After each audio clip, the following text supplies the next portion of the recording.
game. From this moment here, Stiga, it seems as if they've dealt with the threat well enough. Yeah, but obviously the clearance not what was needed, and I think defenders not aware of their surroundings. And Dooley, and you can see the frustration on Molesan is, and he was shouting at his fellow teammate about how did you not clear that ball, and then obviously mistake upon mistake, not knowing your whereabouts, and then bringing each other down. And uncharacteristic of Torre normally very calm, very aware of his surroundings, and captain steps up and makes sure. Yeah, does a wonderful job in that regard. His third goal already in this season's competition. So Toure handles that particular ball in that clash with Nduli. We thought maybe he would have been cautioned for it. It turns out he wasn't. It becomes important because not too long thereafter, he does get cautioned, which is now his first yellow card, should have been his second. Yeah, and I think when we look at the incident that occurred there,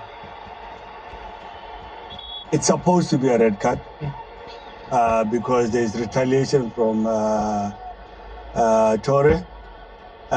You can see they are tussling for the ball.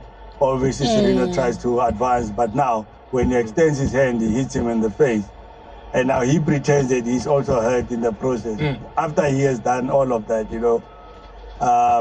So, yes, this out and out red card. Yeah, I think he was just lucky.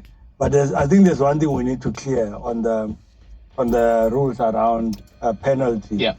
On a foul committed, can you punish a player twice? So penalty and also a yellow card or a red card. I think that also. So yeah, the double jeopardy rule comes into play there. So you would have punished him twice if you give him a red, as well as the penalty.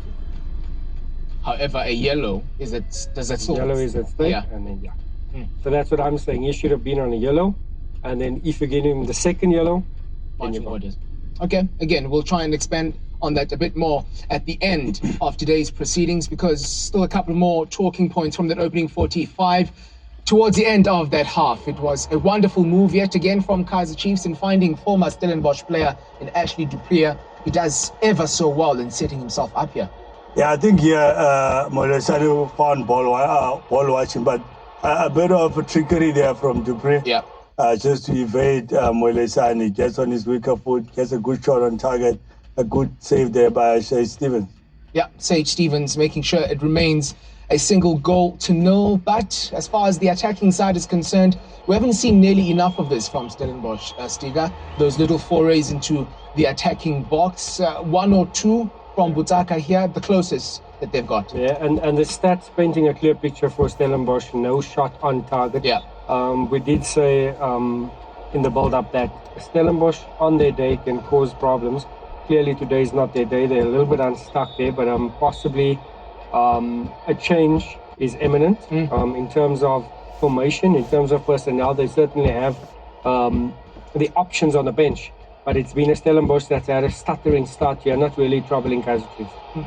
Yeah, and I think, yes, maybe in the first half, they were not at their best, you know, and obviously Coach Barker would want to then address some of those things, because I think you'll want to see a different picture on those stats also, you know. They haven't had a shot on target, and for a team that wants to proceed through to the next round, you need to make sure that you change the stat. So I think in the second half, you'll definitely see a different Stellenbosch team. Yeah, they are obliged to respond. Stellenbosch, they've never lost a quarter-final game in the Nedbank Cup. They're half away from, unfortunately, achieving that, unless, of course, they turn things around. The second 45 up next.